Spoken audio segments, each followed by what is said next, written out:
வாக்குத்தத்தமானது உங்களுக்கும் உங்கள் பிள்ளைகளுக்கும் என்று ஃபுல் ஸ்டாப் வைக்காம அங்க ஒரு கமா போட்டு நம்முடைய தேவனாகிய கர்த்தர் வரவழைக்கும் தூரத்தில் உள்ள யாவருக்கும் உண்டாயிருக்கிறது.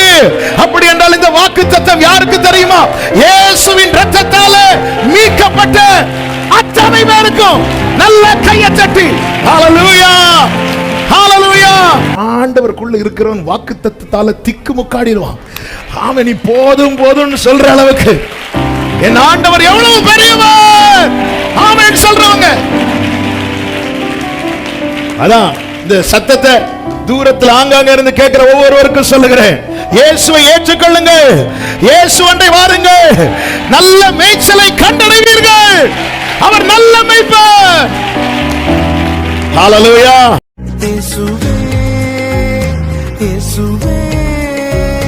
வேதத்தை எடுத்துக்கொள்ளும் 2 நாளாகமம் 6வது அதிகாரம். 2 நாளாகம புஸ்தகம் 6வது அதிகாரம் அதனுடைய 15வது வசனம். தேவரீர் என் தகப்பனாகி தாவீது என்னும் உமது அடியானுக்கு செய்த வாக்குத்தத்தத்தை காத்தருளினீர். உம்முடைய வாக்கினால் அதை சொன்னீர். உம்முடைய வாக்கினால் அதை சொன்னீர். உம்முடைய கரத்தினால் அதை இந்நாளில் இருக்கிறபடி நிறைவேற்றினீர். கைகளை உயர்த்தி ஹல்லேலூயா. தேவன் வாக்குத்தத்தத்தை காத்தருளுகிறாராம், வாக்குத்தத்தத்தை தெரிவிக்கிறாராம், வாக்குத்தத்தத்தை நிறைவேற்றுகிறாராம். நம் தேவன் யார் என்று கேட்டால் சொல்லணும், வாக்குத்தத்தத்தை காத்தருளுகிறவர். வலது கரத்தை உயர்த்தி சொல்லுங்க, வாக்குத்தத்தத்தை காத்தருளுகிறவர். நான் சொல்றதை அப்படி ரிப்பீட் பண்ணணும். இந்த மந்த் ஃபுல்லா உங்களை அறிக்கை செய்ய வைக்க தான் போறேன். கைகளை உயர்த்தி, வாக்குத்தத்தத்தை காத்தருளுகிறவர், வாக்குத்தத்தத்தை அறிவிக்கிறவர், வாக்குத்தத்தத்தை நிறைவேற்றுகிறவர். ஆமென் சொல்லுங்க பார்க்கலாம். வாக்குத்தத்தம் என்றால் என்ன? வாக்குத்தத்தத்தை தந்தவர் யார்? வாக்குத்தத்தத்தின் காலம் என்ன? யாருக்கு வாக்குத்தத்தம்? வாக்குத்தத்தத்தை எப்படி நம்புவது? வாக்குத்தத்தத்தை எப்படி தெரிவிப்பார்? வாக்குத்தத்தம் எனக்கானது என்பதை எப்படி உறுதி செய்வது? இப்படிப்பட்ட காரியங்களை தான் நாம் பார்க்க போகிறோம். சும்மா வாக்குத்தத்தம் என்ன வாக்குத்தத்தம்? ஆமென். நாம் இதை அறிந்து கொள்ள போகிற இந்த முதல் நாளிலே வாக்குத்தத்தத்தை குறித்ததான ஒரு அறிமுகத்தை தான் உங்கள் மத்தியிலே நான் பகிர்ந்து கொள்ள விரும்புகிறேன். காரணம், ஒரு தெளிவோடு முன் செல்வது மிகவும் அவசியம். எல்லாரும் சொல்லுங்க. நமக்கு எவ்வளவு வேகமா போகிறோங்கிறது விஷயம் கிடையாது, எவ்வளவு தெளிவோடு போகிறோம் என்பது ரொம்ப முக்கியம். விசுவாச ஓட்டத்தில் வேகம் அல்ல முக்கியம், விவேகம். ஆமென். அதனாலதான் நமக்கு நியமித்த ஓட்டத்தில் நீ பொறுமையா வந்த போது, ஆனா சரியாவா, ட்ராக் மட்டும் மாறிடாத. நல்ல கவனிங்க. வாக்குத்தத்தம் என்றால் என்ன?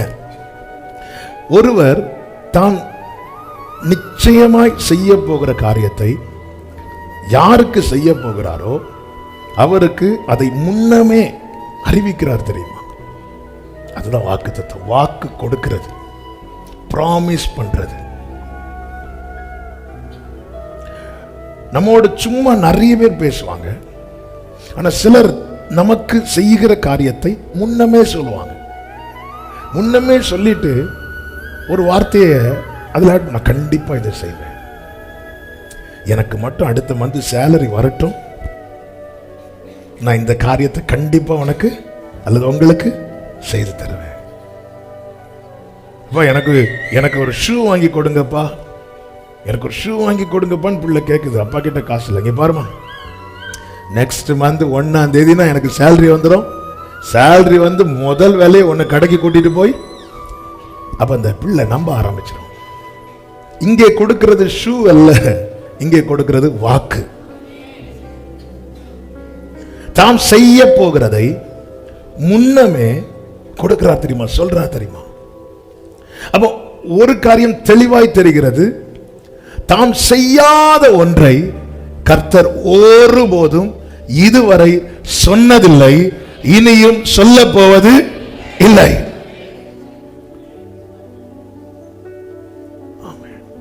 வாக்குத்தத்தம் என்பது என்ன? நாம் அறியும் முன்னமே குறிக்கப்பட்டது, நாம் அறியும்படிக்கு முன் உரைக்கப்பட்டது, நாம் அனுபவிக்க நிறைவேற்றப்படுவது. இதுதான் வாக்குத்தத்தம். நான் ரிப்பீட் பண்றேன். காலையில் இந்த வார்த்தை ஆண்டவர் சொல்ல வைத்தாங்க. நாம் அறியும் முன்னமே அது குறிக்கப்பட்டது. யாக்கோபை குறித்ததான வாக்குத்தத்தமானாலும் சரி, ஈசாக்கை குறித்ததானாலும் சரி, இதை இவர்கள் அறியும் முன்னமே கர்த்தர் குறித்தது. இவர்கள் அறியும்படி இது அவர்களுக்கு முன் அறிவிக்கப்பட்டது. ஒன்னு நடந்த பிற்பாடு சொல்வது அல்ல வாக்குத்தத்தம். நடந்த பிறகு சொல்றதெல்லாம் சாட்சி, செய்த கிரியைகள்.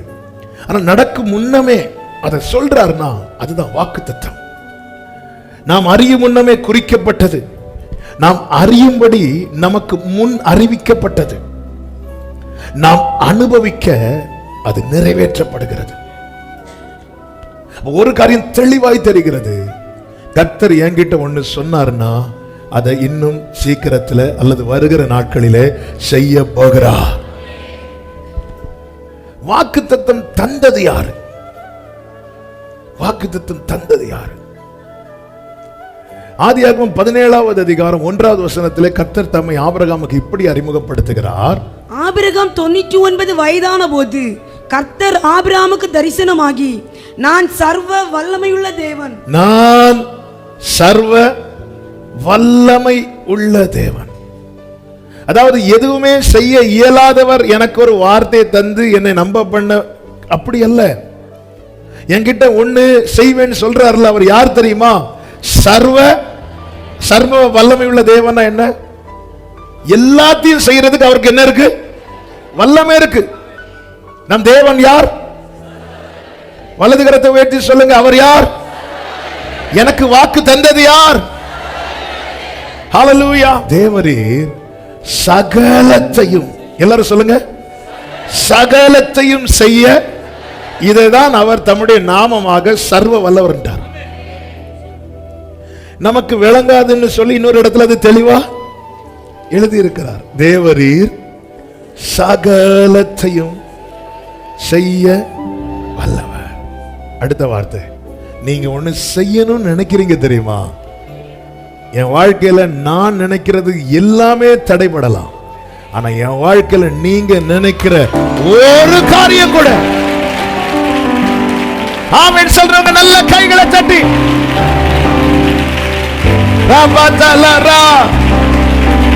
யாருங்க நமக்கு வாக்கு கொடுக்கிறார்? யாருங்க நமக்கு வாக்கு கொடுக்கிறார்? அவர் ஒன்ன செய்யணும்னு நினைச்சத வார்த்தை எனக்கு கொடுக்கிறார். அது நடக்கும். நீர் செய்ய நினைத்தது தடைபடாது.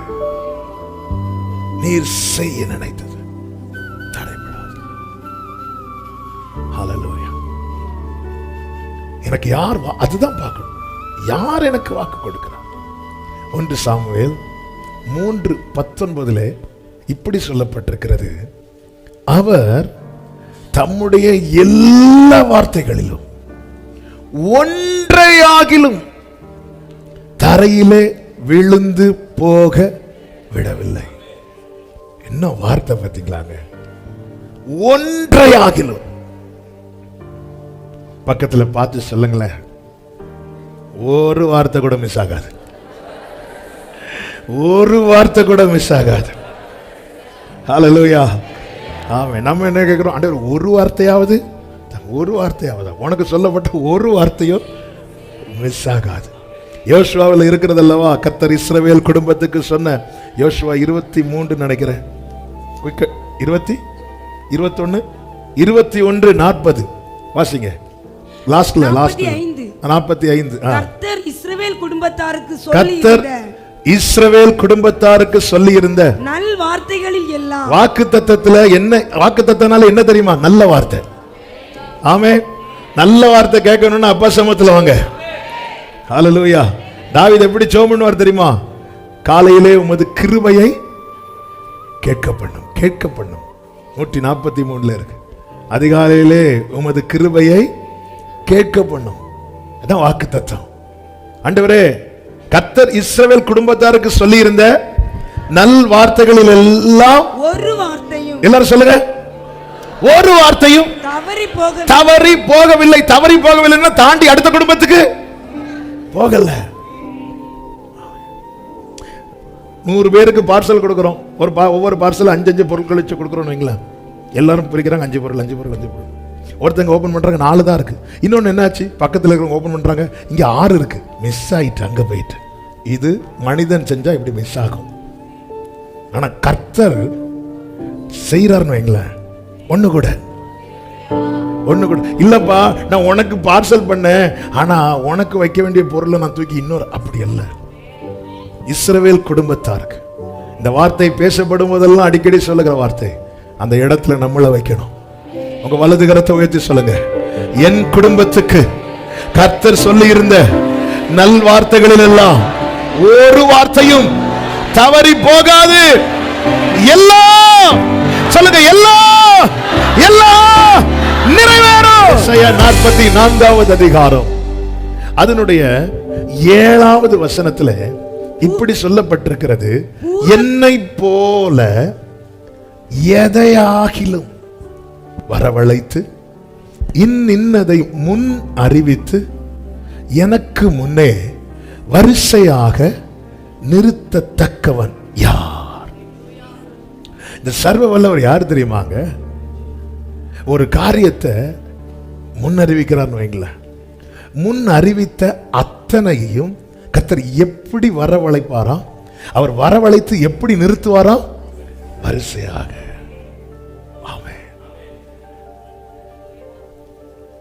சர்வ வல்லவர் செய்கிற செயல்ல குழப்பம் இருக்காது.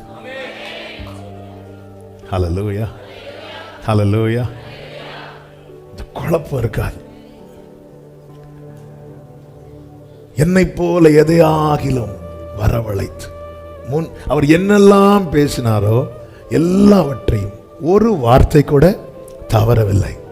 எல்லாமே நிறைவேறிட்டு. ஆண்டவரே, என்னப்பா உனக்கு எல்லாம் நான் செஞ்சுட்டேனா? செஞ்சிட்டீங்க ஆண்டவரே, ஆனா 2 காரியம் மிஸ் ஆகுதா? அவசரத்துல விட்டுட்டேன்பா அப்படின்னு சொல்லி ஆண்டவர் சொல்ல மாட்டார். ஏன்? அவர் யாரு?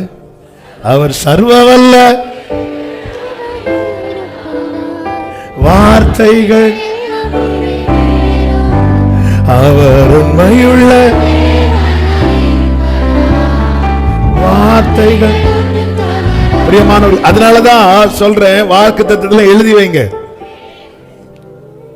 எல்லாத்தையும் எழுதி வச்சுட்டு பாருங்க. லைஃப்ல எவ்வளவு நடந்திருக்கு, எவ்வளவு நடந்துட்டு இருக்கு, எவ்வளவு நடக்க போகுது. அப்படி பார்க்கும்போது ஆண்டவரை துதிக்கிறதுக்கும் ஆண்டவர் மேல இன்னும் நம்பிக்கையா இருக்கிறதற்கும் அது ஏதுவா இருக்கும். யார் எனக்கு வாக்கு கொடுத்திருக்கிறார்?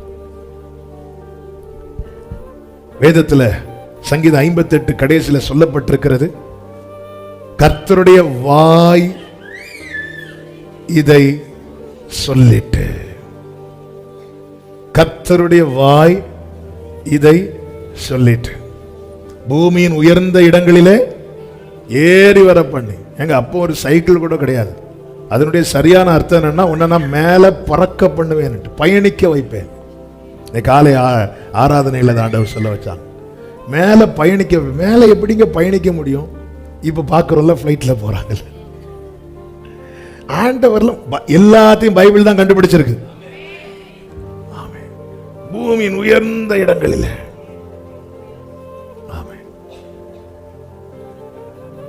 கர்த்தருடைய வாய் இதை சொல்லிட்டு. சங்கீதம் 89 கர்த்தர் தாவீதுக்கு சொல்லும் போது சொல்லுகிறார், அவர் உண்மையில் பிசகாதிருப்பார். ஆண்டவருடைய உண்மைக்கும் ஆண்டவருடைய பரிசுத்தத்திற்கும் எவ்விதத்திலும் ஒரு கேள்வி கேட்கிற நிலைமை வர ஆண்டவர் விடவே மாட்டார்.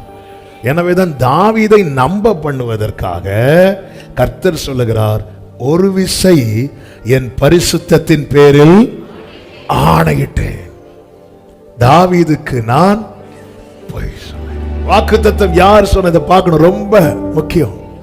அல்லேலூயா. அதாவது மாறி மாறி ஆட்சி அமைக்கிற அரசியல்வாதிகள் சொல்லுகிற வாக்குறுதியே மனுஷங்க நம்பி ஓட்டு போடுறாங்க. ஆமாவா இல்லையா? ஒருத்தங்களுக்கு ஓட்டு போடுறாங்கன்னா அவங்க எதை பார்க்கறாங்க தெரியுமா? அவங்க கொடுக்கிற வாக்குறுதி. அது எல்லாம் நிறைவேறுமா? எல்லாருக்கும் 100% தெரியும். நான் ஓட்டு போடுறேன், அதன் அர்த்தம் என்ன? இவர்கள் இனி என்னை ஆளட்டும், அதுதான் அர்த்தம். எந்த அடிப்படையில் நீங்க ஓட்டு போடுறீங்க? அவங்க எனக்கு கொடுத்த வாக்குறுதி. எலெக்ஷன் டைம்ல நிறைய வீடியோஸ் எல்லாம் பார்ப்பீங்க நீங்க. திடீர்னு வந்து அவங்க துணி துவைச்சு தருவாங்க, அவங்க தோசை சுட்டு தருவாங்க, அவங்க திடீர்னு வந்து என்ன வயசு கால் வலிக்கா, உங்களுக்கு நாங்க மட்டும் வந்துட்டோம்னா அப்பாடா என்ன ஆளு, உடனே போ குத்து அவன் பின்னாடி, அதுக்கப்புறம் குத்து. ஒரு வாக்குறுதி நம்முடைய தீர்மானத்தை மாற்றி இவங்க வந்தா நல்லா இருக்கும், இவங்க வந்தா நல்லா இருக்கும். அப்ப நான் ஓட்டு போடுறேன் அர்த்தம் இவங்க இனி என்னை ஆளட்டும். எல்லாம் நிறைவேறுச்சா? இல்லை. ஆனா நான் ஒருவரை உங்களுக்கு சொல்லுகிறேன், அவருக்கு பொய் சொல்ல தெரியாது. அவர் ஒரு காரியத்தை செய்தால் அதில் தோல்வி கிடையாது. அவர் சர்வ வல்லவர், அவர் சகலத்தையும் செய்ய வல்லவர். வலது கரத்தை உயர்த்தி சொல்லுங்க, எல்லாம் நிறைவேறும், எல்லாம் நிறைவேறும், எல்லாம் நிறைவேறும், எல்லாம் நிறைவேறும். ஹல்லேலூயா. வாக்குத்தத்தத்துக்கு ஒரு காலம் உண்டு, அதாவது அது நிறைவேறுவதற்கு ஒரு காலம் உண்டு. ஒரு வாக்குத்தத்தம் உரைக்கப்பட்டால் அது எவ்வளவு காலத்துக்குள்ளே நிறைவேறும் என்ற கேள்வி இருக்கும். அப்படி இவ்வளவு காலத்துக்குள்ளேன்னு கிடையாது. ஆனா ஏன்னா அப்படின்னா ஆபிரகாமுக்கு 25 வருஷம் வச்சது மாதிரி ஒவ்வொருத்தருக்கும் பிக்சடா 25 வருஷம் வச்சிருக்கணும். வாக்குத்தத்தத்துக்கு ஒரு காலம் உண்டென்றால் அந்த காலம் எந்த காலம் என்றால் வேதம் சொல்லுகிறது தேவன் குறித்த காலம். நாம நம்ம கேலண்டர்ல எல்லாம் மார்க் பண்ணி வைப்போம் தெரியுமா? அதே மாதிரி அவருடைய கேலண்டர்ல ஆண்டவர் ஆல்ரெடி மார்க் பண்ணி வச்சிட்டாரு. அது எப்படி சொல்ல? இங்க பாருங்க, சங்கீதம் 139 சொல்லப்பட்டிருக்கிறது, நம்முடைய அவயவங்கள் உருவாக்கப்படும் முன்னே அது உருவேற்படும் நாட்களும். இந்த டேல ஜான்சாமுடைய சுண்டு விரல் உருவாகும், கண்ணு உருவாகும், மூக்கு உருவாகும். இப்படி கர்த்தர் எழுதி வைத்தார் அந்த நாள். இது நான் குறித்த நாள் அல்ல. நான் வேணா நாள் குறிக்கலாம், இந்த ஆகஸ்டுக்குள்ள சரி உன் சந்தோஷத்தை குறிச்சுக்கோ, ஆண்டவர் விட்டுருவார். ஆண்டவரே அடுத்த ஆகஸ்ட் வர்றதுக்குள்ள குறிச்சுக்கோ. வாக்குத்தத்தம் என்பது தேவன் குறித்த நாள். ஆதியாகமம் 21வது அதிகாரம் அதனுடைய 2வது வசனத்திலே இப்படி சொல்லப்பட்டிருக்கிறது, ஆபிரகாம் முதிர் வயதாக இருக்கையில் சாராள் கர்ப்பவதியாகி தேவன் குறித்திருந்த காலத்திலே, தேவன் குறித்திருந்த ஆண்டவர் அந்த டைமே செட் பண்றாராம். ஆண்டவர் டைம் செட் பண்ணி வைக்கிறார். அதனாலதான் நீங்க கவனிச்சீங்கன்னா தெரியும், ரொம்ப வேதனையான காரியம் என்ன தெரியும்? வேதனை இல்ல, ரொம்ப ஒரு சங்கடமான காரியம். 20 கடைசியில வாசிங்க, அதே ஆதியாகமம் 20 கடைசி. ஆபிரகாம் தேவனை நோக்கி வேண்டிக் கொண்டான். அப்பொழுது தேவன் அபிமெலேக்கையும் அவன் மனைவியையும் அவன் வேலைக்காரிகளையும் குணமாக்கி பிள்ளை பெறும்படி அனுக்கிரகம் பண்ணினார். அபிமெலேக்கு குழந்தை கிடையாது, ஜோம் என்றார். யார் ஜோம் என்றார்? ஆபிரகாம். ஜோம் பண்ணி ஆமீன் போடக்குள்ள வீட்டுல குழந்தை சத்தம் கேக்குது. என்ன ஆண்டவர் இது? அபிமெலேக்கு உங்களை தெரியவே தெரியாது, நான் எனக்கு உங்களை தெரியும். ஆனா அபிமெலேக்குக்காக ஒரே ஒரு ஜெபத்தை தான் பண்ணேன். இப்ப அபிமெலேக்கு வந்து சொல்றாங்க, ஆபிரகாமே உங்க பிரேயர் என்ன பவர்ஃபுல் பிரேயர், நீங்க என்ன ஜோமெண்ட் பண்ணீங்கல்ல, இப்ப எங்க வீட்டுல குழந்தை சத்தம்.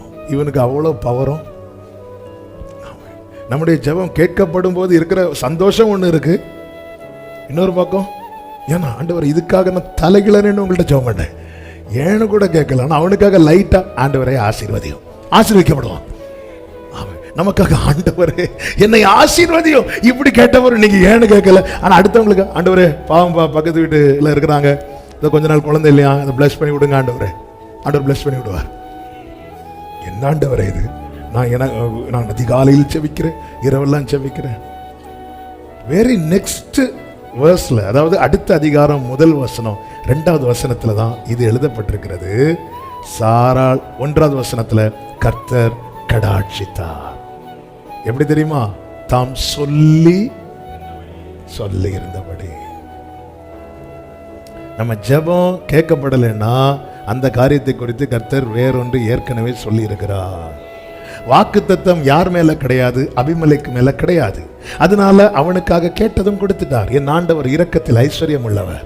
ஆனா ஆபிரகாமே, உன் மேல வாக்குத்தத்தம் இருக்கிறது, அதனால நீ கேட்டதும் நான் தரல, நான் சொன்னதுக்குன்னு ஒரு காலத்தை வைத்திருக்கிறேன். அந்த காலத்துல நீ வேண்டிக் கொள்வதற்கும் நினைப்பதற்கும் அதிகமா. ஆண்டவரே, நான் நிறைய கேட்டேன், எனக்கு தரல. நீங்கள் அபிமெலேக்கின் சந்ததி அல்ல, நீங்கள் ஆபிரகாமின் சந்ததி. ஆமே. பக்கத்துல பார்த்து சொல்லுங்க, ஆபிரகாமின் சந்ததி. ஆனா இருக்கிறது ஃபுல்லா வரக்கிறோம். சரி, ஆபிரகாமின் சந்ததியினுடைய ஆசீர்வாதத்தை பார்த்தீங்களா? உங்ககிட்ட இல்லைன்னாலும் ஒன்னு அடுத்தவங்களுக்கு ஆசீர்வாதமா தான் வைப்பார். ஆபிரகாம்கிட்ட இல்லை, ஆனால் அடுத்தவங்களுக்கு ஆசீர்வாதமா தான் வைப்பார். வாக்குத்தத்தத்துக்கான காலம் என்பது அது தேவன் குறித்தது. தேவன் குறித்தது. பிரசங்கி 3:1 சொல்லப்பட்டிருக்கிறது, ஒவ்வொன்றிற்கும் ஒவ்வொரு காலம். எல்லாரும் சொல்லுங்க, ஒவ்வொன்றிற்கும். அடுத்த வார்த்தை, வானத்தின் கீழ் இருக்கிற ஒவ்வொரு காரியத்துக்கும் ஒவ்வொரு சமயம் உண்டு. ஒவ்வொரு சமயம், டைம்.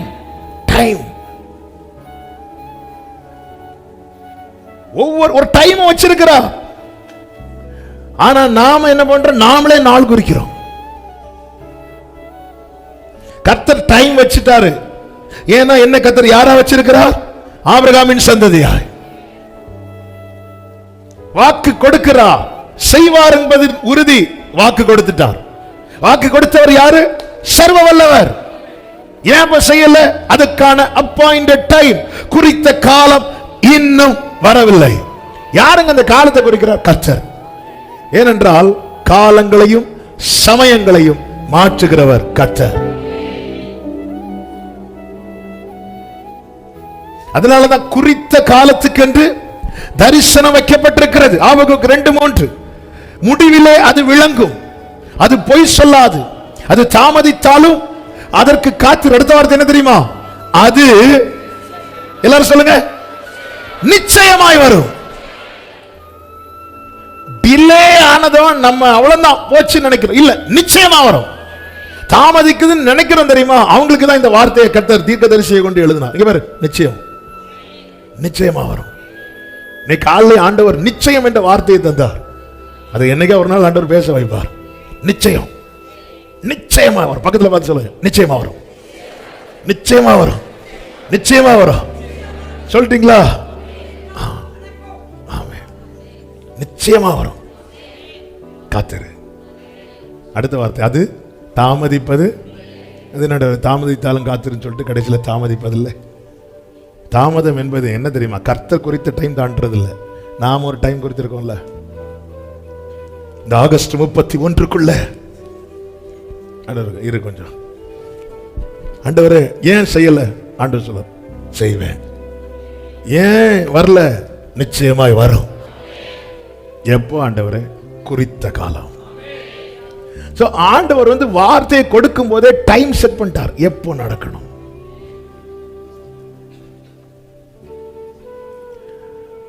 எரேமியா தீர்க்கதரிசன புஸ்தகம் 5வது அதிகாரத்தில் ஒரு வார்த்தை இருக்கிறது. 23 நினைக்கிறேன். 5வது அதிகாரம் எடுத்துக்கொள்ளுங்கள். அறுப்புக்கு நியமித்த வாரம் என்று 24வது வசனம். அந்தந்த பருவத்திலே, நல்ல கவனிச்சிங்களா இந்த வார்த்தையை? அந்த பருவத்திலே எங்களுக்கு மழையையும் முன்மாரியையும் பின்மாரியையும் கொடுத்து. ஆமென். ஆண்டவர் வேதத்தில் சொல்லப்பட்டிருக்கிறது, ஆங்கிலத்தில் இன் ஹிஸ் சீசன். அவருடைய சீசன் அவர் வச்சிருக்கிறார். முன்மாரி எப்போ பெய்யணும், பின்மாரி எப்போ பெய்யணும்னு அவர் ஒரு சீசன் வச்சிருக்கிறார். முன்மாரியையும் பின்மாரியும் கொடுத்து அறுப்புக்கு நியமித்த வாரங்களை எங்களுக்கு தற்காக்கிற எந்த வாரத்துல விதைக்கணும் அவர் செட் பண்ணி வச்சிருக்கிறார். விதைத்ததின் பலனை எந்த வாரத்துல அனுபவிக்க வேண்டும் என்னும் அந்த வாரத்தையும், ஆங்கிலத்தில் இருக்கிறது appointed weeks, of the harvest. அறுப்புக்கு நியமித்த வாரங்கள். ஒவ்வொன்றுக்கும் காலம் உண்டு. எல்லாத்துக்கும் டைம் செட் பண்ணி வச்சிருக்கிறார். அதனால ஏன் பல நேரத்தில் இந்த வாக்குத்தத்தத்தை குறித்த ஒரு தெளிவு தேவ பிள்ளைக்கு தேவை. வாக்குத்தத்தம் என்பது சொல்லி உடனே செய்யறதுல முன்னறிவிக்கிறார், முன்னமே அறிவிக்கிறார். தாவீது என்ன சொல்லுகிறார்? வெகு தூரத்து செய்திய நீங்க எனக்கு சொல்லி இருக்கிறீங்க. யார் அறிவிக்கிறார்? சகலத்தையும் செய்ய வல்லவர் அறிவித்திருக்கிறார். சொன்ன அனைத்தையும் வரவழைத்து வரிசையாய் நிறுத்துகிறவர் அறிவித்திருக்கிறார். ஆனா அதுக்குன்னு ஒரு டைம் வச்சிருக்கிறார். அந்த டைம் வேற யாரையும் செட் பண்ண விடல, நம்மளெல்லாம் செட் பண்ண விட்டு அடுத்த செகண்ட். இந்த புதுசு அலாரம் வாங்கி இப்பெல்லாம் மொபைல்ல இருக்கும். அந்த அலாரம் கிளாக் பார்த்துருக்கீங்களா? எப்படி செக் பண்ணுவோம் தெரியுமா? இப்போ 12:01 12:02 வச்சுட்டு பார்ப்போம். உடனே கிரீன் சவுண்ட் அடிக்கணும். உடனே ஓகே, நமக்கெல்லாம் இப்படி நடந்தாதான் ஓகே. சரி 12 மணிக்கு 5 மணிக்கு அலாரம் வச்சு செக் பண்ணி பார்ப்போம். இல்லை, நமக்கு உடனே அடுத்த 1 நிமிஷம், ஒரு 5 நிமிஷம் கழிச்சு வச்சு அதுக்கெல்லாம் பொறுமை கிடையாது. அது அப்படியே முள்ளு சுற்றி வந்து அடிக்கணும். அப்பாடா, நமக்கு அப்படி தான் ஜோம் பண்ணி ஆமேன்னு போட்டு கண்ணை திறந்து ஈசாக்கு அப்படி கையில் வந்து படுத்து கிடந்து நமக்கு வந்து அப்படி எதிர்பார்க்கிறோம். இல்லாதோன்னா என்ன ஆண்டவரே, குறித்த காலம், குறித்திட்ட காலத்திலே அவர் வார்த்தை நிறைவேறிற்றே, குறித்திட்ட காலத்திலே நம் வாழ்விலும் நிறைவேறுமே. ஆமே ஆமே. வாக்குத்தத்தம் இங்க பாருங்க, பிரசங்கி 3:11 என்ன சொல்லப்பட்டிருக்கிறது? அவர் சகலத்தையும் அதின் காலத்தில் நேர்த்தியாக செய்திருக்கிறார். ஆண்டவருக்கு எப்படி செஞ்சு பழக்கம் கிடையாது தெரியுமா? அந்த குறையா செஞ்சு பழக்கம் கிடையாது. ஆண்டவருக்கு எப்படி செஞ்சுதான் பழக்கம்? பெர்ஃபெக்ட்டா. சொல்லுங்க பார்க்கலாம். அப்படி செஞ்சு பழக்கப்பட்டதுனால அந்தந்த டைம்ல தான் செய்வார்.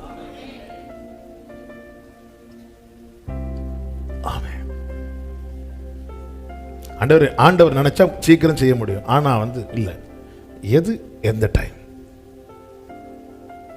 எங்க குழந்தை பிறக்கும் போது நம்ம எல்லாருமே வெளியே இருந்து என்ன சாப்பிடுவோம்?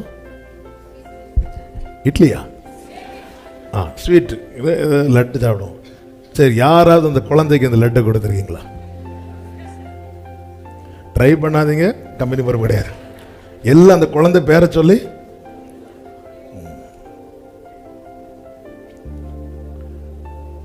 லட்டு மட்டும் இல்ல, அந்த பெருங்கூட்டம் போனதுக்கு அப்புறம் ஒரு சிறுங்கூட்டம் இருக்கும் பாருங்க, அந்த ரூமுக்குள்ள யுத்தமே நடந்திருக்கும்.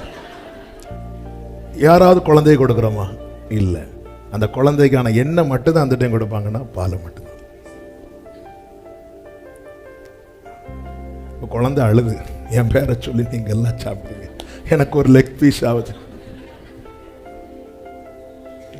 அந்த குழந்தைக்கு பால். ஒரு 6 மாசம் கழியும் போது அடுத்து ஒரு ஃபுட்டு, 1 வயசு ஆகும்போது அடுத்து ஒரு ஃபுட்டு, அடுத்து அந்த குழந்தைக்கு பிறந்த நாள் வரும், பிறந்த நாள் பேரை சொல்லி அடுத்து இங்கே ஒரு யுத்தம். அந்த குழந்தைக்கு பருப்பை சதைச்சு எல்லாம் வச்சு நான் இப்படி அது இப்படி பார்த்துட்டே இருக்கும். ஆனால் வளர வளர அந்தந்த காலத்தில் அந்த குழந்தை அழுதுன்னு சொல்லிட்டு KFC பக்கெட் வாங்கி கொடுப்போமா? நமக்கு தெரியுதுல்ல, இந்த காலத்தில் இந்த பிள்ளைக்கு அழுதாலும் இதுதான் கொடுக்கணும், அழுதாலும் இதை தாண்டி கொடுக்கக்கூடாது. ஆனால் அதே பிள்ளை வளர வளர வளர அந்த பிள்ளை விருப்பத்தை அறிஞ்சு வெளியே போனா அந்த இதை பிடிக்கும் பாரு, இது பிடிக்கும். எங்கள் அப்பா வெளியே போயிட்டு வரும்போது எங்கேயாவது பேக்கரியில் பார்த்துட்டாங்கன்னா அங்கே போய் சாக்லேட் கேக்கு வாங்கிட்டு வா, ஏன்னா என் தங்கச்சி பிடிக்கும், அவளுக்கு அது பிடிக்கும். இது அவள் பிறந்தோடனே சாக்லேட் கேக்கு வாங்கி கொடுத்தா அந்த வளர வளர அந்த பிள்ளைகளுடைய விருப்பத்தை அறிந்து அந்த டைம்ல வாங்கி கொடு, இதை செய்யும். நேர்த்தியா செய்யணும்னா அந்த டைம்ல செஞ்சாதான். அந்த டைமை நாம் பாப்பானா என்பதுதான் இப்போ அடுத்த பெரிய கேள்வி. நீங்க பார்க்கும்படிக்கு கர்த்தர் உங்கள் காதுகள் கேட்க ஒரு வார்த்தையை சொன்னது உண்டானா? இந்த தீபம் மங்கலாம் அணையாது.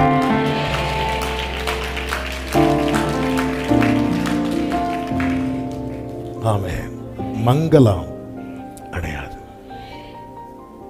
ஏன்னா உன் வாழ்க்கையில் நான் உனக்கு செய்வேன்னு சொல்லி என்கிட்ட சொல்றார். நான் அதை பார்க்காம நான் போயிட்டேன்னா அவர் உண்மையில் பேசிக்கிட்டார் அர்த்தம். என்னுடைய உண்மையின்படி அல்ல நான் சுதந்திரிக்க போகிறது, அவருடைய உண்மையின்படி. ஆண்டவர் சொல்லுகிறார். வேதம் சங்கீதம் 92 என்ன சொல்லப்பட்டிருக்கிறது? சங்கீதம் 92 14வது வசனம். கர்த்தர் உத்தமர் என்றும், கர்த்தர் உத்தமர் என்றும், என் கண்மலையாகி அவரிடத்தில் அநீதி இல்லை என்றும் விளங்க பண்ணும்படி. அடுத்த வசனம். அவர்கள் முதிர் வயதிலும் கனி தந்து பசுமையுமாய் இருப்பார்கள். ஒரு வார்த்தை கர்த்தர் சொல்லிட்டார். உங்க ஆரோக்கியம் உள்ள காலத்துல நடக்கல, இப்போ உங்களுக்கு வயசாயிட்டு. சொன்னது யாரு? கர்த்தர். இப்போ கர்த்தர் அதை எப்படி விளங்க பண்ணுவார் தெரியுமா? அவர் உத்தமர் என்றும் அவரிடத்தில் அநீதி இல்லை என்று விளங்க பண்ணும்படிக்கு உனக்கு வயசானாலும் உன்னை கனி கொடுக்க வைப்பா, புஷ்டியும் பசுமையுமா இருக்க பண்ணுவார். கைகளை உயர்த்தி ஆமென் சொல்லுங்க பார்க்கலாம்.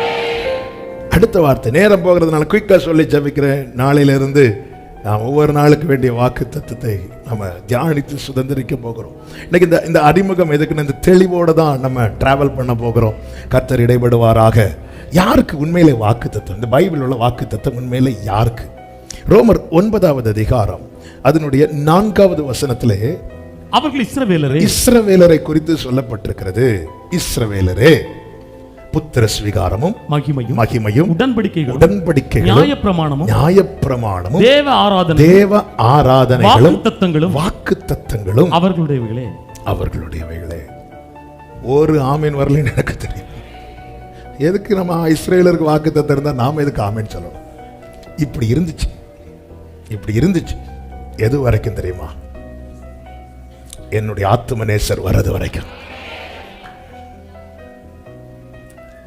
அப்போஸ்தலர் 2வது அதிகாரம், எபேசியர் 2வது அதிகாரம் அதனுடைய 12-13 வசனங்களிலே அக்காலத்திலே கிறிஸ்துவை சேராதவர்கள், கிறிஸ்து நம்ம யாரா இருந்தோம் தெரியுமா? நானே சொல்றேன். கிறிஸ்துவை சேராதவர்களா இருந்தோம், காணி ஆட்சிக்கு புறம்பானவர்களா இருந்தோம், வாக்குத்தத்தத்தின் உடன்படிக்கைகளுக்கு ஏரியா பக்கமே வந்துடாத.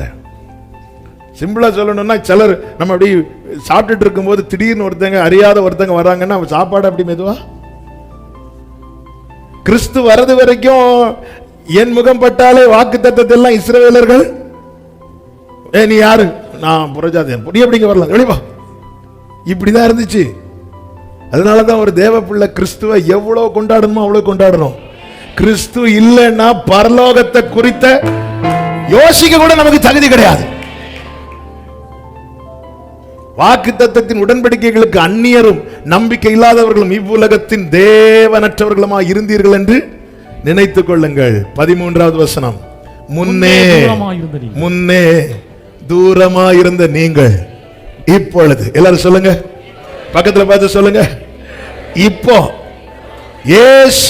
இயேசுவுக்குள் கிறிஸ்துவின் இரத்தத்தினால் சமீபமானீர்கள். இப்போ பக்கத்துல வந்துட்டோம். தூரமா இருந்த நாம பக்கத்துல வந்துட்டோம். இதுதான் அப்போஸ்தலர் 2வது அதிகாரம் 39 அப்போஸ்தலனாகிய பேதுரு பரிசுத்தாவில் நிறைந்து சொல்லுகிறார், வாக்குத்தத்தமானது உங்களுக்கும் உங்கள் பிள்ளைகளுக்கும் என்று ஃபுல் ஸ்டாப் வைக்காம அங்க ஒரு கமா போட்டு நம்முடைய தேவனாகிய கர்த்தர் வரவழைக்கும் தூரத்தில் உள்ள யாவருக்கும் உண்டாயிருக்கிறது.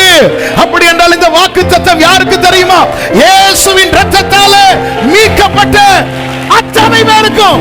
நல்ல கையை தட்டி ஹல்லேலூயா, ஹல்லேலூயா, ஹல்லேலூயா. இப்ப நான் தைரியமா இதை படிக்கலாம். இது எனக்காக நான் எடுத்துக்கொள்ளலாம். ஏனென்றால் நான் பணத்தால் மீட்கப்பட்டவன் அல்ல, படிப்பால் மீட்கப்பட்டவன் அல்ல, எந்த உலக பலத்தால் மீட்கப்பட்டவன் அல்ல, இயேசுவின் இரத்தத்தால. அதனால சொல்லுவேன் ஹல்லேலூயா. வாக்குத்தத்தங்கள் கிறிஸ்துவுக்குள்ளே ஆமென்று ஆமென் ஆமென். வாக்கு தத்தங்கள். ஆண்டவர் நம்மை ஆபிரகாமின் சந்ததியை மாற்றிவிட்டு வாக்கு தத்தத்தை ஆபிரகாமுக்குள்ளே ஆமென்றும் ஆமென் என்று வைக்கல, கிறிஸ்துவுக்குள்ள வச்சுட்டார். இப்ப ஆபிரகாமும் சுதந்திரிக்கணும் யாருக்கிட்ட தான் வரணும்? ஆபிரகாமும் சுதந்திரிக்கணும் யாருக்கிட்ட தான் வரணும்? கிறிஸ்துட்ட வரணும். நானும் சுதந்திரிக்கணும் யாருக்கு தான் வரணும்? அப்ப இங்க யூதன் கிரேக்கனுங்கிற வித்தியாசத்தை உடைச்சிட்டாரா? இஸ்ரவேலின் புறஜாதிங்கிற வித்தியாசத்தை உடைச்சிட்டாரா? அடிமை சுயாதீனங்கிற வித்தியாசத்தை உடைச்சிட்டாரா? என் தேவன் பட்சபாதம் உள்ளவர் அல்ல. என் தேவன் பட்சபாதம் உள்ளவர் அல்ல. என் தேவன் பட்சபாதம் உள்ளவர் அல்ல. இயேசுவால பிடிக்கப்பட்டவன், அவர் இரத்தத்தால கழுவப்பட்டவன். இயேசுவால பிடிக்கப்பட்டவன், அவர் இரத்தத்தால கழுவப்பட்டவன். நல்ல கையை தட்டி பாடுங்க. எனக்கென்று எதுவும் இல்லை, இப்பூமி சொந்தமல்ல. எனக்கென்று எதுவும் இல்லை, ஆமென். இப்பூமி சொந்தமில்லை, எல்லாமே இயேசு, என் இயேசு.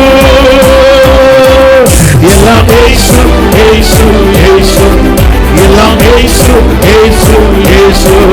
எல்லாம் இயேசு, இயேசு, எல்லாம் நாம ஆண்டவராக இயேசு கிறிஸ்துவை சொந்த இரட்சகராக ஏற்றுக்கொண்டு அவரோட அந்த ஞானஸ்நான உடன்படிக்கைக்கு உட்படும் போது கலாத்தியர் 3 கடைசியில சொல்லப்பட்டிருக்கிறது, நாம் கிறிஸ்துவுக்கு உள்ளானவர்களாய் மாறுகிறோம். கிறிஸ்துவுக்கு உள்ளதா என்ன இருக்கு? வாக்குத்தத்தங்கள் எல்லாம் எப்படி இருக்கிறது? ஆம் என்றும் ஆமென் என்றும்.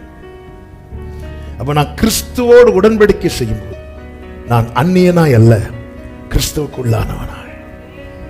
அதாவது எனக்கு ஒரு டோர் ஓபனா இருக்கிறது, கிறிஸ்துவங்கிற வாசலுக்குள்ளே நான் உள்ள போனதும் வெளியே நிற்கும் போது எது எது எனக்கு எட்டாததா இருந்ததோ, என்ன கிறிஸ்து என்கிற வாசலுக்குள்ளே பிரவேசிக்க வைத்தவது பார்த்தா எனக்கு எட்டாததா இருந்த எல்லாமே. ஹல்லேலூயா, ஹல்லேலூயா, ஹல்லேலூயா. ஸ்கூல்ல ஒரு பையன் படிக்கிறான்னு வச்சுக்கோங்க. அவன் வரான், அவன் ஃப்ரெண்டு ஒருத்தன் வரான். வெளியில சாக்லேட் ஒருத்தர் வித்துட்டு இருக்கிறார். வித்துட்டு இருக்கும்போது அந்த பையனுடைய அப்பா சாக்லேட் வாங்கி அவனுக்கு கொடுக்குறார். இவன் அப்படி பார்த்துட்டே இருக்கிறான். அந்த பையன் இவன் சாக்லேட் கேட்கிறான். தள்ளிப்போ, இது எனக்கு எங்க அப்பா காசுல வாங்கித்தது, நீ தள்ளிப்போ அப்படி சொல்லிட்டு அவனை தள்ளி விட்டுறாங்க. அவனுக்கு கிடைக்கல, அழுதுட்டே போறான். அழுதுட்டே போகும்போது இவங்க அப்பா வராரு, இவனை பார்க்குறாரு, அழுறான்.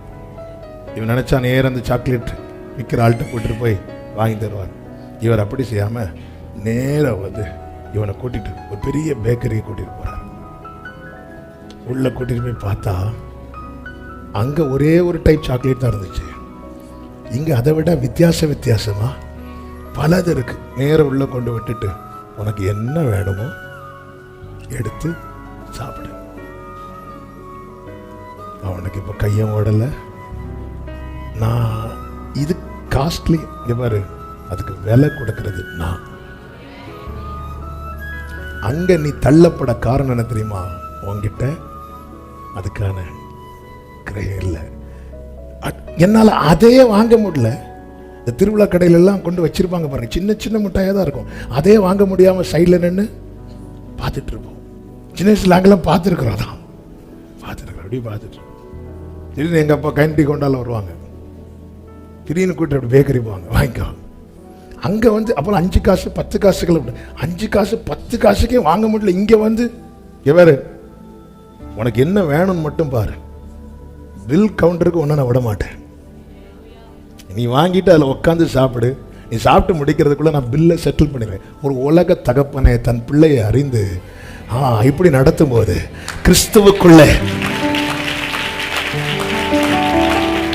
இதுக்கான கிரயத்தை என் ஆண்டவர் ஆல்ரெடி சிலுவையில பே பண்ணிட்டார்.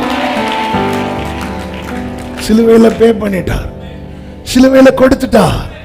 வாக்குத்தத்தங்கள் ஆண்டவரே, இதெல்லாம் இது ஆபிரகாமுக்கு மட்டும்தான், இது தாவீதுக்கு மட்டும்தான், இது ஈசாக்குக்கு மட்டும்தான் இருக்கும்போது நீர் என்னை உமக்குள்ள கொண்டு பார்த்தா எல்லாமே மொத்தமா இருக்கும். உனக்கு என்ன வேணுமோ எடுத்துக்கோ. ஆண்டவருக்குள்ள இருக்கிறவன் வாக்குத்தத்தத்தால திக்கு முக்காடிடுவான். ஆமென். நீ போதும் போதும்னு சொல்ற அளவுக்கு என் ஆண்டவர் எவ்வளவு பெரியவர் ஆமென் சொல்றவங்க. அதான் இந்த சத்தத்தை தூரத்தில் ஆங்காங்க இருந்து கேட்கிற ஒவ்வொருவருக்கும் சொல்லுகிறேன், இயேசுவை ஏற்றுக்கொள்ளுங்க, இயேசு அண்டை வாருங்கள், நல்ல மேய்ச்சலை கண்டடைவீர்கள். அவர் நல்ல மேய்ப்பர். ஹல்லேலூயா. நேரம் அதிகம் போறதுனால ஒரு காரியத்தை சொல்லி ஜெபிக்கிறேன். இந்த வாக்குத்தத்தத்தை நான் எப்படி நம்புறது அதை மட்டும் சொல்லிட்டு ஜெபிக்கிறேன். நல்ல கவனமா கேளுங்க. இது ஃபுல்லா இருக்கு. ஆனா ஆண்டவர், அதை நான் சொன்னேன், யாருக்கு என்ன தேவை அதை எடுத்தவர் கொடுப்பார். ஆமா, எல்லாருக்கும் வீட்டில் ஆனால் தேவையானதை எடுத்து கொடுப்பாங்க, செஞ்சு கொடுப்பாங்க. அதே போல என் வாழ்க்கை பயணத்துக்கு எனக்கென்று தேவன் வாக்குத்தத்தங்களை வைத்திருக்கிறார். நான் அதை எப்படி நம்புவது? கர்த்தர் என்னோடு பேசுகிறார். எப்படியெல்லாம் கர்த்தர் பேசுவார்? தரிசனத்தில் பேசுவார், வசனத்திலிருந்து அதிகமாய் பேசுவார், தேவ மனிதர்களை கொண்டு பேசுவார். அதில் இப்போ நான் விளக்கிட்டு இருந்தா டைம் இல்லை. ஆமாம், கர்த்தர் சித்தமானவர்கள் நாட்களில் பார்க்கலாம். கூட இருக்கிறவங்க வச்சு பேசுவார், கூட இருக்கிறவங்களை வச்சு பேசுவார். ஆமாம், எதிரியை வைத்தும் பேசுவார். ஆண்டவருக்கு விஷயத்தை கன்வே பண்ண நினைச்சிட்டாருன்னா கழுதையை வச்சு பேசுவார். ஆமென். எனக்கு ஒரு விஷயத்தை தேவனுக்கு தெரியப்படுத்தணும், அங்க வேற யாரும் இல்லை, பிள்ளையாமுக்கு முன்னாடி ஒரு கழுதை மட்டும்தான் இருக்கு. வாய் திறந்து பேச வச்சுட்டார். பேதுருட்ட சேவலை வச்சும் பேசிட்டார். பேசணும்னு நினைச்சா பேசிடுவார், தெரியப்படுத்தணும் நினைச்சா தெரியப்படுத்துவார். இப்போ நிறைய கேட்கிறோம், நிறைய பார்க்கிறோம், நிறைய படிக்கிறோம். இது எனக்கானது என்பதை நான் எப்படி உறுதிப்படுத்த? முதலாவது, அதே வேர்டு ரிப்பீட்டடா வந்துட்டே இருக்கும். திரும்ப திரும்ப திரும்ப திரும்ப திரும்ப. நாம திரும்ப திரும்ப எடுக்கிறது இல்லை, அவர் திரும்ப திரும்ப எப்படியாவது படிக்க வைப்பார், கேட்க வைப்பார், மீண்டும். எதுக்கு திரும்ப திரும்பனா, அது எனக்கான வார்த்தை தான் என்பதை நான் உறுதிப்படுத்துறது வரைக்கும் கர்த்தர் பேசுவார். ஆபிரகாம்கிட்ட 75 வயதுல என்ன பேச தொடங்கினாரோ அவனுடைய 99வது வயது வரைக்கும் பேசிட்டே இருக்கிறார். ஏன்? ஆபிரகாமை எந்த நிலையில கொண்டு வரணும் தெரியுமா? முழு நிச்சயமாய் நம்பி. ஒரு காரியம் தெளிவாய் தெரிகிறது, நான் நம்பலைனாலும் கர்த்தர் என்னை நம்ப வைப்பார். அதுக்காக தான் அவர் என்கிட்ட திரும்ப திரும்ப திரும்ப. நாம அப்படி ஸ்கிப் பண்ணுவது வேண்டாண்டவர், அடுத்தது இது வேண்டாம் விட மாட்டார். மீண்டும் மீண்டும் தாவீது சொல்லுகிறார், மனுஷர் முறைமையா எனக்கு சொன்னீர். அதன் அர்த்தம் என்னன்னா, ஆண்டவரே உம்முடைய லெவல்ல உங்க ஸ்டாண்டர்ட்ல நீங்க சொன்னா எனக்கு புரிந்திருக்காது, தூதர்களுடைய ஸ்டாண்டர்ட்ல எனக்கு சொல்லியிருந்தாலும் எனக்கு புரிஞ்சிருக்காது. அதனால எனக்கு என்ன ஒரு கிளிப்பிள்ளைக்கு சொல்லது போல சொல்லுவாங்கல்ல, ஆண்டவர் அப்படி எனக்கு சொல்லி கொடுக்குறீங்க ஆண்டவரே. தேவன் தம்முடைய வார்த்தையை மீண்டும் மீண்டும் நீங்க எந்த பக்கம் திரும்பினாலும் அங்கதான் அதுதான் இருக்கும். அதாவது எது வரைக்கும் அப்படின்னா, நீங்க அதை இது எனக்கான வார்த்தை என்பதை நீங்க பிடித்து கொள்றது வரைக்கும் உங்களை அந்த எங்க பார்த்தாலும் தான் இருக்கும். மீண்டும் மீண்டும் பேசிட்டே இருப்பார். அடுத்து ஒரு காரியம் பார்த்தீங்கன்னா, நீங்க மறந்தாலும் கர்த்தர் திரும்ப நினைவுபடுத்துவார். காட்டு அடிச்சுட்டே இருக்கு, மழை பெஞ்சிட்டே இருக்கு, நட்சத்திரமும் இல்லை, சூரியனும் இல்லை. பவுல் மறந்துட்டார். என்ன மறந்துட்டார்னா, நான் ராயனுக்கு முன்னாடி நிற்கணும்னு கர்த்தர் சொன்ன வாக்குத்தத்தத்தை மறந்துட்டு பிழைப்போம்ங்கிற நம்பிக்கை முற்றிலும் அட்டுப்பட்டு. உடனே தூதன் நைட்டு இங்க பாரு, அன்னைக்கு சொன்னதை மறந்துட்டியா? உடனே பவுல் சொல்றார், எனக்கு சொல்லப்பட்ட பிரகாரமாகவே. இது ஏன் பவுல் நேற்று சொல்லல? ஏன்னா நேற்று நான் மறந்துட்டேன். என் வாழ்க்கையில் ஒரு காற்று வீசின போது அது தொடர்ந்து அடிச்சுட்டே இருக்கும் போது எனக்கு கர்த்தர் தந்த வார்த்தையை நான் மறந்துட்டேன். சில வார்த்தைகளை நம்ம மறந்துடுவோம். ஏன்னா வாழ்க்கையில் அடிக்கிற காற்று அப்படிப்பட்ட காற்றா இருக்கும். ஆனா திரும்ப நினைவுபடுத்துவார், ஏதாவது ஒரு வகையில் நினைவுபடுத்துவார். மூன்றாவது பாத்தீங்கன்னா, அடையாளத்தினால உறுதிப்படுத்துவார். அடையாளத்தினால உறுதிப்படுத்துவார்.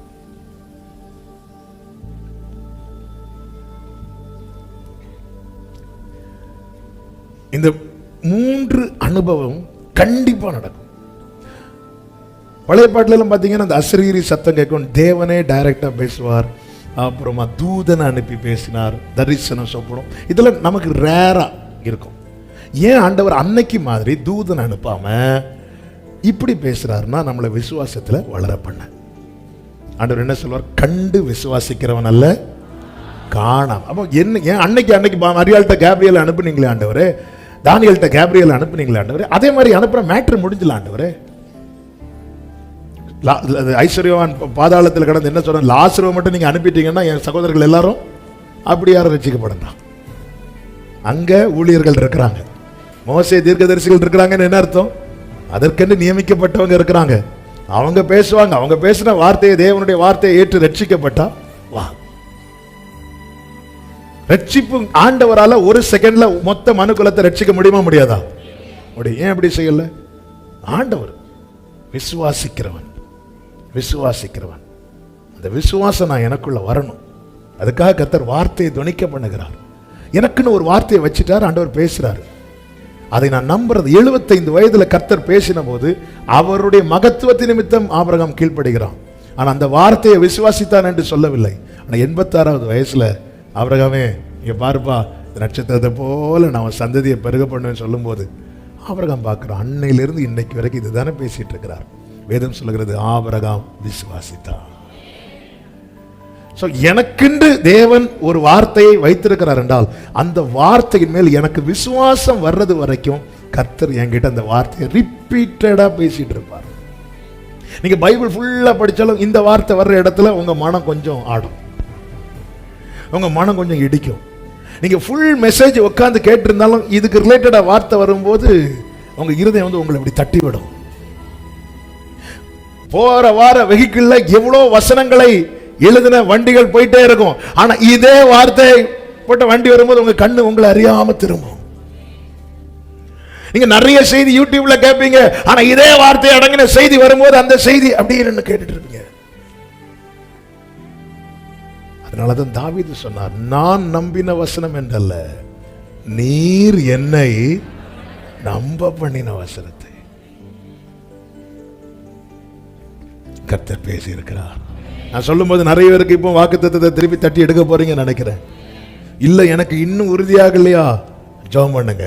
கர்த்தர் இந்த மாதத்துல அடையாளத்தினாலே நம்முடைய வசனத்தை உங்களுக்கு உறுதிப்படுத்தி தருவார். அதை கெட்டியா பிடிச்சுக்கோங்க. வாக்குத்தத்தங்கள் கிறிஸ்துவுக்குள் எப்படி இருக்கிறது? ஆம் என்றும் ஆமென் என்றும் இருக்கிறது. ஆமென். நம்ம ஜெபிக்கலாமா? எல்லாரும் கண்களை மூடி. ஹalleluya. எல்லாரும் கண்களை மூடி. Thank you Father.